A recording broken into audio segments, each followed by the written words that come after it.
The Yangtze River has killed more people than almost any other natural force in human history. 400,000 dead in a single season.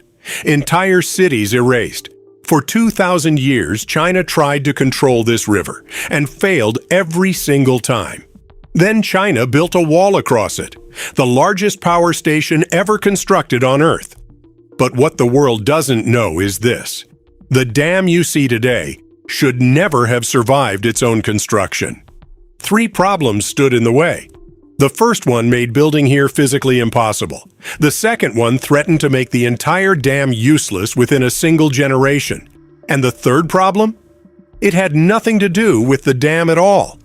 And it forced engineers to build 2 machines the world had never seen. This is the story of how China stopped the unstoppable river. First, understand what China was up against.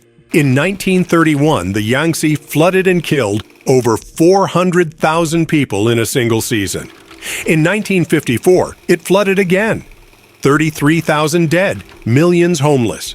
In 1998, once more, 15 million people displaced, and $36 billion in damage in a single summer. This was not a river that occasionally misbehaved. This was a river that periodically erased everything in its path. The answer would be a wall of concrete 185 meters tall and over 2,300 meters wide, the largest power station in human history. But the moment engineers arrived at the river, they faced the problem that had defeated every attempt for 2,000 years. Problem number 1: you cannot build a dam in a river that never stops flowing.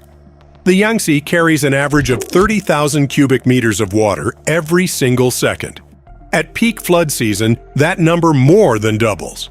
This is a river of relentless power, moving constantly through a channel hundreds of meters wide and dozens of meters deep.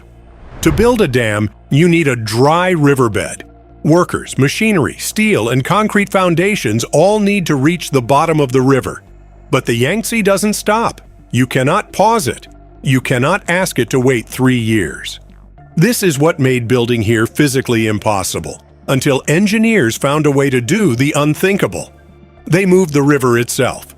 Engineers selected a site near Sanduping where a small island naturally divided the Yangtze into 2 channels.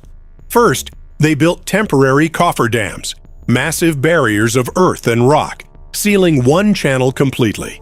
Then they blasted a diversion channel through the terrain on one bank, forcing the entire river to flow through the other side. With one channel dry, construction began at the riverbed.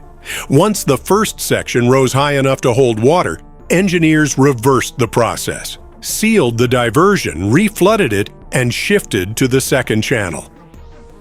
The Yangtze never stopped flowing for a single day. Engineers simply moved it out of the way. And here is the part that justifies a bold claim. The dam really should not have survived its own construction, because concrete generates heat as it cures. At this scale, the center of the dam would have grown so hot it would have cooked itself from the inside, cracking and failing before it ever held a drop of water. So engineers poured the dam in thousands of individual blocks, each no larger than a small room, with cooling pipes embedded inside every single one, pumping ice-cold water through the concrete for weeks after each pour. The dam was not built. It was assembled piece by piece, with its own refrigeration system running through its veins. Problem 1, solved. But controlling the river exposed the problem that threatened to make everything pointless within a generation. Problem number 2, the silt. The Yangtze doesn't just carry water. It carries hundreds of millions of tons of sediment every year. Sand, soil, and rock swept down from the mountains of western China. Behind a dam wall, that sediment has nowhere to go. It settles. Year by year, sediment builds at the bottom of the reservoir. Storage capacity drops. Flood control weakens. Power output falls. Every major dam on Earth faces this slow death.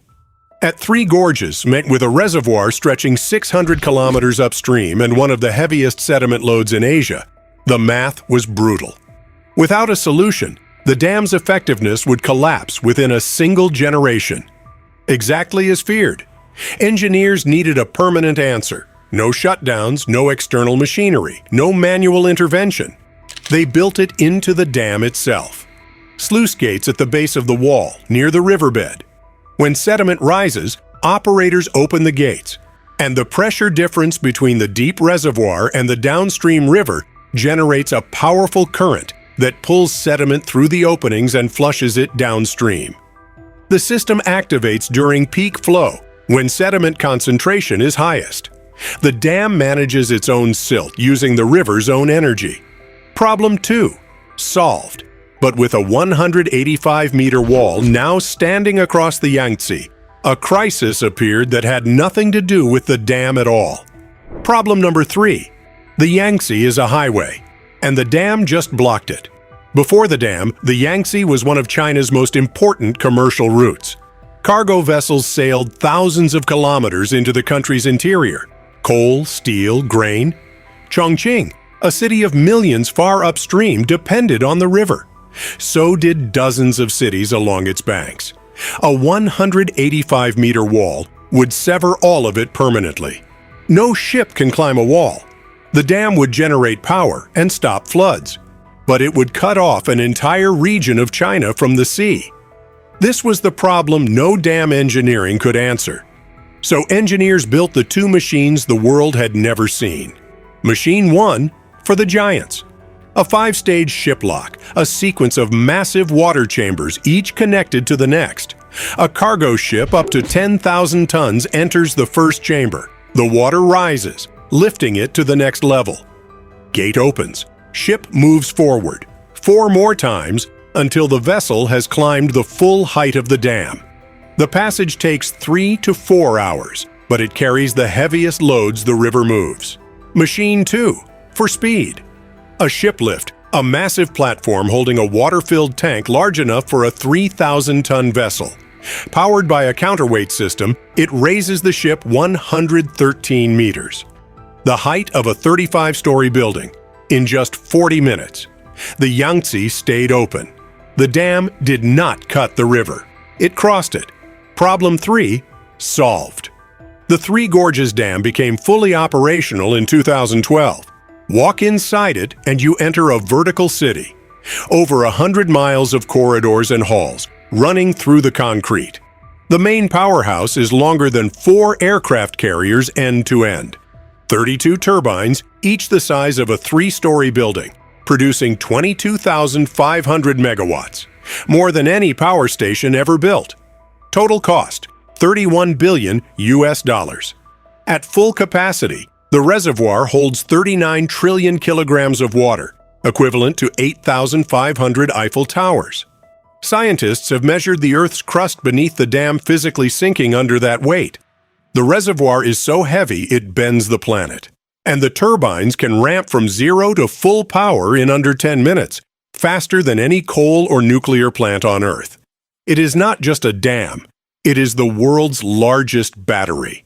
A machine that turns a flood into a light bulb and a river into a servant. The Yangtze did not surrender. It was out-engineered.